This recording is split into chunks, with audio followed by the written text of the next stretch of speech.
From our studios in Los Angeles and Tampa, this is Green Tagged Theme Park in 30. I'm Philip from Gantom Lighting and Controls. That is Scott Swinson from Scott Swinson Creative Development. On Green Tagged, we look at the top news each week and we explain why it matters to industry professionals in the theme park space.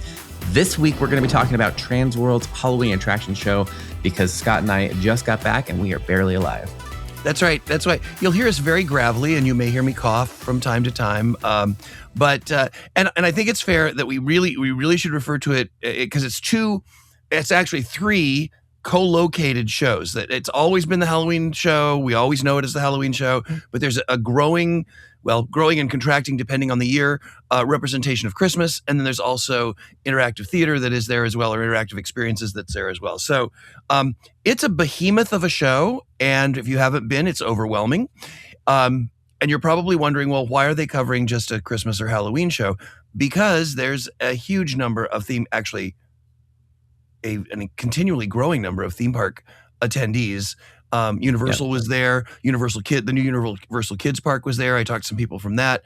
Various zoos and attractions. It's not just independent haunters and home haunters or independent Christmas people. It's the theme parks as well. So if this show is not on your radar and you are an attractions professional, it might be something you want to look into because it's got a lot of really strong, not only trade show floor stuff, but some great educational stuff as well. If your attraction wants to incorporate Halloween or Christmas, you should go to that show. Mm-hmm. And every major chain does send at least one representative of some kind, whether it be from creative or from purchasing, to go and to look at what is available. It is a nice supplement to IAAPA. IAAPA gives you anything you could possibly need, including some Halloween. But if you're looking for Halloween that you cannot get at IAAPA because it is too specialized or something that is completely unique, or you're looking for a bespoke vendor to make something that they don't already offer in a catalog, that's going to be why you would go to Transworld. Yep. I agree. And the educational side is far more in-depth, specifically in the realm of Halloween and Christmas. So if you feel you're getting just a tip of the iceberg at the IAAPA education, which you will, you'll continue to get that. But if you want something more in-depth and more specific, then Transworld is the place to get that education as well. And by the way, it is earlier next year, so mark your calendars. You have less than 11 months to prepare. I'm already panicking. Yes, it is. For 27, it will be February 25th through the 28th. So mark your calendars now.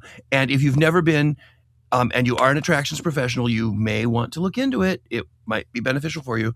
And if you've been going for years, we're now just going to share what we kind of saw there.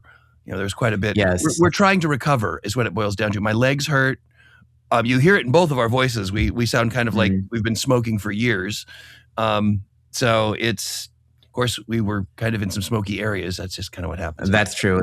It's just a very different show than IAAPA, just because it is the intersection of so many different communities. So you're not just getting the business professionals, but you're also getting the actors, actor managers, the makeup artists, and you're getting basically, if you look at the live entertainment portion of anyone who works in parks, imagine like the entire live entertainment department is going to be at this show. So you're getting everyone from that. You're getting people who are buying makeup, but also park owners, operators, and attraction owners, operators who are going to the top level trend classes. But then you also get the individual actors who are buying stuff for their costumes. So it's a big range that makes it more intense because that means the show floor, there's fog everywhere and there's lots of talking and yelling and it's not as quiet as IAAPA, where you can have sometimes you're right next to the air cannon vendor. So every 3 seconds you hear it's loud, it's crazy. It's funny. I had a conference call this morning with one of my clients, and he did not attend this year, but he has attended in years past. And I mentioned it, and nobody else on the call had been before. And he said, "It is the strangest trade show I have ever been to." And we're going to kind of dive into some of the reasons, things that we think are kind of normal, but for those who have not been, you may kind of look at it and go, "Really?" And I do also want to, I don't know if we call it disclosures or whatever you give at the beginning, but I just wanted to give I guess my disclosure. So I do work for the trade show. I do different things. It actually changes each year by year. This year, I was in charge of the media, PR relations, and that media stuff. And separate from that, I did cover it for the Haunted Attraction Network, which is my brand, and I covered it for a few other places. So I had both of the perspective of working with the show on an official capacity as a staff member, but then also covering it and then coordinating the media. And I also was the co-producer for the Oscars, which is the big Halloween awards ceremony that happens there with the Haunted Attraction Association. And Scott taught a bunch of classes, so he was paid by the show to teach Affiliated with classes. the show, yes. And he also did host the award ceremony. Yes, there's all now we're fully transparent. Those are all of our disclosures, and yeah, it's we should talk about the awards, right? Because let's talk Scott about the hosted awards. them. Yeah, everyone always gives Scott the credit because he's the one that is up there hosting it, and and I don't do any of the work. I show up, Philip hands me a script, and I stumble through it, and that's usually what happens until I get about halfway through, and the drink kicks in, and life is good. No, so the thing that I think is important about the Oscars is not necessarily who wins, but why it exists. I think the idea behind the Oscars is to recognize excellence so that we can all celebrate what we're all doing well in the industry. And I think it is designed in such a way that it is part party, part awards ceremony. It is, and it had phenomenal attendance this year too. I don't have the data in front of me to say that it continues to grow, but I believe we broke a record this year, if I'm not mistaken. Yes, this was the highest attended show. We counted 320 people before we really got going, and then people trickled in. So probably in excess of 300. There were so many people this year, actually, that we had to add seating between the rounds and the carving station in the back, rows of theater seating, because there wasn't enough table rounds and there wasn't enough seating even back against the wall. So we had to add folks to that. And we also was the one that was this year. We kept it on time at 63 minutes, and we had the record attendance at over 320 people. That's awesome. That's awesome. Yeah, I feel I didn't even know that we kept it on track. I'm hoping. I'm always hoping that we do. And I do try to keep things moving because it's like nobody wants to sit there and watch dead space. But the thing I love about it is it recognizes groups within the industry on all different levels. There's Home Haunter, there's a Home Haunter award, there's a new haunt award, there's a medium sort of, they've been around for a while, but they're not one of the legacies. And then the legacy haunt, Lifetime Achievement Award. There's always a recognition, and this is always the hardest part for me as the host to get through, and that is we do an in memoriam of those people who have passed during the past year. And I will say this year was really tough. It was a very long list, and some of the people who passed were very young. So it's not just let's get drunk and have a good time. It really is a way to celebrate who we are, what we do. And the thing I'm most excited about actually is for next year, because next year the categories have been revamped by the board and Philip. And I am really, really excited because I think it's even more inclusive next year. I think it's not just, there have been critiques about the Oscars that it has just been the bigwigs who are the owners. And that's really all it's there to serve. But I think with the revamping of the categories, and the nomination process starting, well, it's already started now. I think that it's even more on brand. It's accomplishing what I feel its mission is, even better than it has before. So I'm excited to see where it's going to go in the future. If you want to know, who the cool home haunters are, because I'll tell you, some of the home haunters that submit are of the same incredible level of quality as some of the quote unquote professional hunters. But yeah. And as Scott said, nominations are open, and we are changing it this year. The board has changed it to say that now they're recommending self-nomination as well. So making it so that you nominate yourself for it and trying to make that more the norm. And that's also just easier logistically for us when we are trying to make sure we're getting the contact information, because in the past it's been a lot of people nominate a person, but then we can't get a hold of that person. But so hopefully this fixes that. But anyway, yeah, it's a fun night. So, it's a fun where can they go to submit nominations for this? Is it online? I believe it's online, is it not? Yeah, the Haunted Attraction Association website. You could also go to my website where I've posted the update as well. I also have an article where you can see this year's winners, and I will be posting the full video of the presentation if you'd like to watch Scott get progressively more drunk.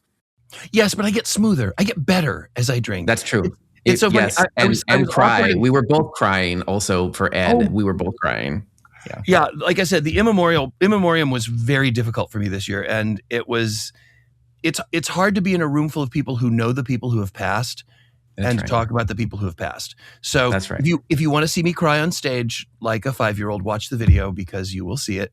And like I said, God bless Tater for getting me a drink midway through the show because it made it so that it was much simpler. Because I don't think I could have gotten through the in memoriam without it. So that was very helpful. So check it out. Make sure that if you've got excellent people, throughout the year, that in a haunted attraction, whether it is, and it doesn't just have to be, an independent haunt. It can be also part of a much larger thing. So check it out. Yep. It'll be fun. Now let's move to the trade show floor. Philip covered a lot of there's also recognition or winners of outstanding achievements on the trade show floor, whether it's a new product or a booth design or whatever. Philip, you want to share some of those? Because I know you dealt with those in great detail. Right. So the exhibitor board does select best new product and best booth and best new exhibitor for each show section. So for the Halloween ones, the best new product went to Only Dinosaurs for their animatronic Bloody Pig. And the best booth went to Dusk Productions, and the best new exhibitor was Vexa. And Dusk, what was interesting to me, I know Scott has thoughts on the pig. My thoughts are with Dusk Productions because these people sell props, static props like mannequin type props, but they built a 20-foot tall cathedral that's a fully immersive experience cathedral, taking up multiple booths. I think it was a 10 by 50. I mean, it was a long booth with archways and this whole thing. And they partnered with another person to fabricate it. And to me, that was the biggest trend this year was the retailtainment thing that we've been talking about on this show, right? Which is the idea of creating an immersive experience to sell stuff. And this isn't even for the general public. This is a trade show, but they're still doing it. I noticed the same trend with Ticket Spice, which is a ticketing company, but they made an entire immersive booth experience. Toxic FX, where they sell pumpkins, and they made an entire haunted barn walkthrough experience where they put pumpkins all in the interior and exterior, and you walk through with a little candle. I mean, and then there's just a lot of booths like this that have created full immersive experiences to sell regular products. And it's interesting because it used to be where it was the people who sell fabrication services, like Little Spider Creations were the people that made the facades. But now it's that everybody is doing a facade because they are showing that. And then Scott, what do you think of there was a vendor that actually did a vendor that was selling a technological product basically designed so that as you hit certain spots, it would trigger certain things, both from an audio standpoint and from a video standpoint. And they did, because it was designed for tram tours or hay rides, that sort of thing. And they actually did a push-through experience in a wheelchair, or they even built little, they look like dark ride cars, and they would push you through the experience. So you could actually get a chance. And before I went in, the owner, Jeff Holmes, said, Scott, it's not a great haunt, but it's a great demonstration of what this product can do.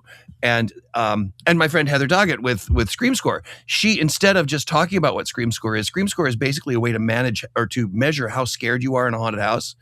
And so she actually had to set up a place this year. She hasn't done this in the past, but she actually set up a way to scare people and get their Scream Score on the trade show floor. So it goes back to that retailtainment where you can't just put it up on a shelf and say, here, buy this. You have to demonstrate how impactful these products can be. And that's another thing that I think makes the trade show floor so much fun. I do want to circle back to the pig for just a hot second. So basically what this was a robotic pig. And it was basically, I mean, let me really kind of go behind the curtain and screw all the magic. It's a robot that quite often are called robot dogs. They were originally built as security, to patrol, and you can set them because I talked to some people at a previous trade show, you can actually set them to patrol a specific pattern and report if there's anything out of the ordinary. They not only have cameras on them, they also have heat sensors on them. So one of my favorite stories is there was a warehouse fire that was actually averted because the robot dog saw the heat signature of a door that was significantly higher than it should have been and immediately contacted the fire department and then alerted the company that was running the dogs. If it had been just a night watchman, they never would have seen it. So then what they did is they took that and built skins for it, basically. They built their latex skins, and for the it exhibited at AZA, the zoological trade show, and they had, I don't even remember what animal it was, but they had some quadruped that was interesting. And it's a fully functional robot, and you can either drive it like you would any other drone creation, or you can make it automatically run in a programmed model. And then here at IAAPA, they did a bloody pig. They basically created a latex bloody pig suit that went over this thing. And it appears to be completely autonomous. There's no ropes, no cables, no wires. It becomes a pig that can lay down and jump and follow commands and interact with people. And it's something that happens a lot at this particular trade show, and that is people will take something from another industry and find a unique way to combine it and make it so that it specifically targets the haunt industry. I mean, one of the earliest forms of this that I can remember is there was a company that wanted to sell worms, creepy worms for scenic applications, and instead of creating them from scratch, they contacted the company in China that makes worms for fishing lures and ordered them in specific colors without hooks, then repackaged them in much smaller packages after getting these giant crates from China, and therefore made it financially profitable as well, because a unique boutique market like the haunt industry does have kind of a higher level, and the only way anybody could get the lower level was if they bought cartons upon cartons upon cartons. So they did that, were very successful for many years. So I love it when I see people taking existing technology or existing products and incorporating them into the haunt world. Yep. I have one story about that, which is just one of the most popular booths that I've noticed at the show has become Chocolate Treasures, which is run by a mom and her daughter. And it's an actually small boutique chocolatier. And her main business is running a regular chocolate store where they make Easter baskets and, Valentine's, and it's all great. But now she's become this staple at Transworld shows because she makes chocolate versions of props that people are doing. So this year she debuted a chocolate bloody arm. And it's a 3-pound hunk of chocolate that is molded to be an arm, like an arm prop. And it has blood all over it, and it's this thing. And she sold out almost immediately when the trade show opened. So she has worms. She has worms. Mm-hmm. She has body parts. You can get a bloody ear. You can eat ears. You can eat worms, tongues. There's the whole lay. And then she has little candle holders that are made of chocolate. I mean, just basically the whole thing. She kind of looks around at what other popular props and what things are going on. And then she'll make chocolate versions of that just for this show. But she doesn't normally sell that at her store. She just comes to this show. And the thing is, you'd think that she would be, like, if this were IAAPA, she would be doing contracts to sell to people to put it in their parks. But because this is Transworld, she really just does cash and carry at the show. People just purchase them to eat them. That's another thing that's interesting. I think we should probably mention that some trade shows allow cash and carry, some do not.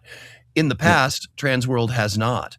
But that over the last few years has changed significantly. And there is a very large cash and carry element here. But Philip, you also talked a lot about, we talked before the show, you talked a lot about things that aren't necessarily the things that you would expect to see at a Halloween show that are equally as important. Things like ticketing systems and insurance. Did you do any interviews with some insurance or ticketing folks there? And did you have a better idea as to why they were there and how successful they were being? Yeah. So what's interesting about of course, the ticketing companies and the marketing companies, there's a lot of them that specialize in haunted houses. There's also quite a few insurance agents that go there. What was interesting is I think the biggest insurance story, I think, is something that's been ongoing, and it came from the state of the industry. So the Haunted Attraction Association does the state of the industry presentation, which is one of the largest free presentations that anybody can attend at the show. It's run by the Haunted Attraction Association. It's led by the board of directors, and they poll their members ahead of time, and they kind of look at what the big concerns are and everything. And this year, the biggest topic for discussion was insurance at the state of the industry. And it was also one of the biggest topics last year. And so it's been a multi-year problem. And what we heard from some of the insurance agents is that a lot of the agents are pulling out of the haunted house industry because they can no longer support the premiums. And it's because of things like the atomic rulings, which we covered previously from Glenwood Caverns. But it's the idea here is the problem, from at least from the board's perspective, the problem is more perception, where the board is arguing that haunted houses are not actually more unsafe than any other attraction. It's just that the perception is they are, because the perception is that it's a scary thing, but it's not reality. And so there was a lot of talk during that about how your insurance premium is affected by how many layers of protection that you have at your attraction. And it's like a continuum. And so it came up where individual waivers are no longer optional. So it should be mandatory that you should be collecting an individual waiver from every single ticketed person that enters, and full security cameras, full operational audits, full safety audits. I mean, so they went through everything you should be doing, and it's part of their chaos program. But one of the biggest insurance agents was there at the state of the industry, and she said exactly that it is mandatory that you get a waiver from every single human entering, and it's not going to protect you, but it's a continuum, and it's one layer of this whole protection that you should be offering. So one of the other things that I've always found interesting, especially with independent haunts, is many insurance companies, not to mention the local fire department, don't know exactly what category to put them in, That's because they are seasonal. They are similar to theme parks, but they're not like a theme park. They're similar to fairs, but they're not like a fair. They're similar to concerts, but they're not a concert. So they have to kind of create their own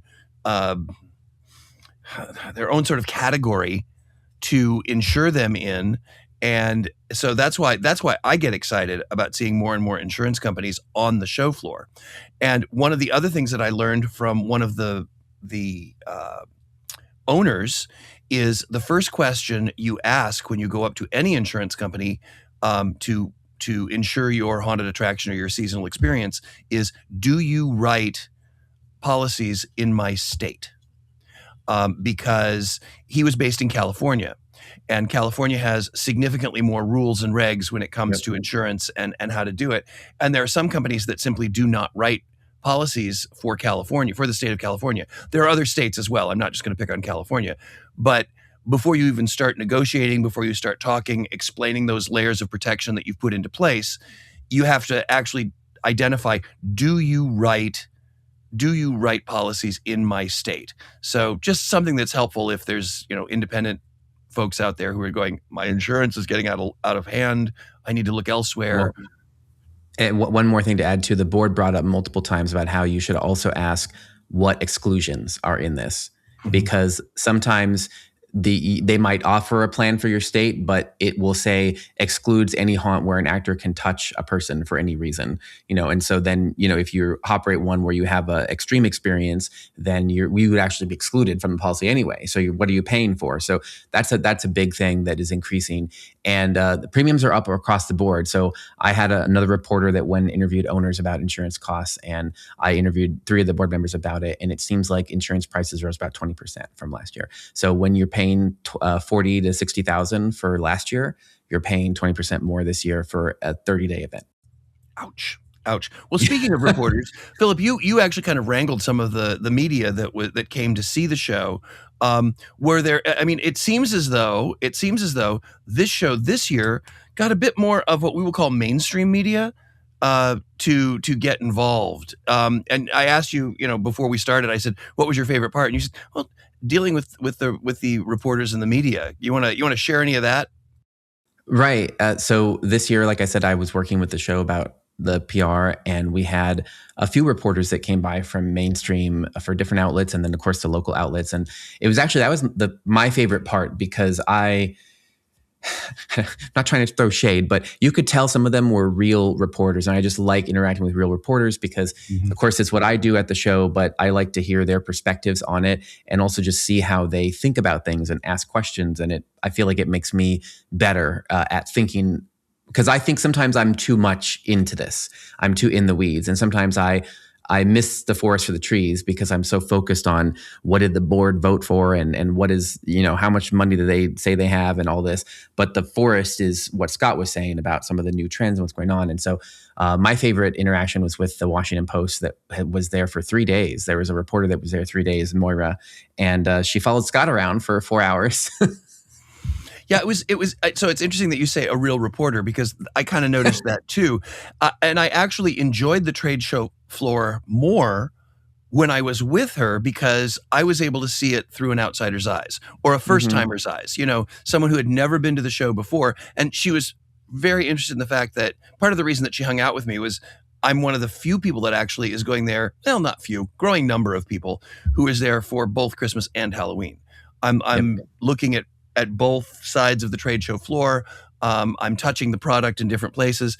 But she asked things like, she asked good reporter questions. That's right. That was the thing that I really enjoyed. Questions I've forgotten how to ask.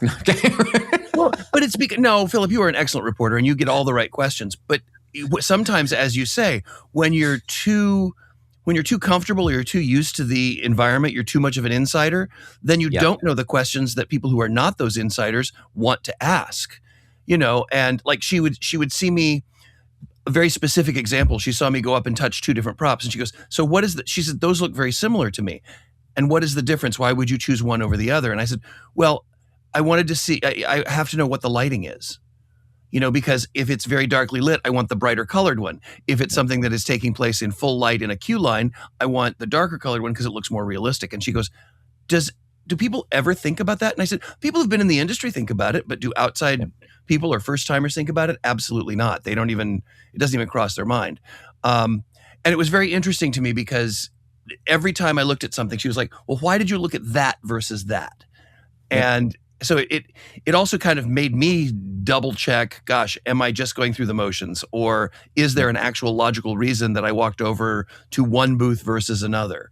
And it's interesting because I discovered this is my 23rd time I have attended the Transworld show. And unlike most people, the grand and glorious booths that Philip was talking about earlier that are award-winning booths, they're beautiful, but they're not the ones that draw my eye. The ones that draw my eye are the smaller, more unique, earlier vendors, because quite honestly, after 23 years with the established vendors, I know what they can do. I know what quality they can do. There are certain vendors, I don't even have to really look at their product. I know what level they're capable of doing. Ghost Ride, perfect example. I can walk in and I can go, okay, I don't have to touch it. I don't have to ask them about it. I know what the quality is. I see something I like and it's like that and that. Great. Let's do that. Yeah. So, distortions, all those places. But Scott, you want to talk about also the community aspect and kind of the vibe. So in addition to the actual trade show floor, there are a lot of parties, there are a lot of gatherings, mixers, that sort of thing. And I think that as important as the trade show floor is for the vendors and for the financial success of the show, I think it's also important to recognize that the reason most people, and I think it's anecdotal, but I think it's fair to say, I think the reason most people attend the show is because this is where everyone who you've ever met in this industry comes together, and there's a damn good chance you're going to see them. So the parties that happen afterwards, I feel so sorry for anyone who is staying at the Marriott Grand during this show who is not part of the show, because the Transworld people basically take over the entire lobby, the mezzanine over the lobby, the area out in front of the hotel, just to hang out and touch base. So, both Philip and I attended several parties, usually with people that we've worked with before or have known for many, many years. In fact, there's one organizational party that I think we've been to 5-6 years in a row. It's like, this is tradition now. We got to go to these parties and see these people. And even if they're people that we haven't seen in years and years or since last year, we get together and it all just clicks. So, as strange and as unusual as this trade show may sound to somebody who's never been, the thing you have to recognize is it really is an After Dark family. It really is a bunch of people who, for the most part, get along incredibly well. And you make friendships that sort of supersede the fact that people think you're weird. And maybe it's because people think you're weird that you're all drawn together in this safe space to enjoy scaring the heck out of people, or that focus on Christmas lights year round. So the cultural side of the show, I think, in my opinion, is as important, if not more important, than the actual trade show side. But the fact that they both live in the same world, it then truly becomes the epicenter of the industry. So it's a great place to be. And this is also a great place to be, which is the end of our show. Guys, thank you so much once again for joining us here at Green Tag Theme Park in 30 on behalf of Philip Hernandez with Gantom Lighting and Control, and myself, Scott Swenson, with I almost said with Green Tag, with Scott Swenson Creative Development. We will see you all next week. Thanks.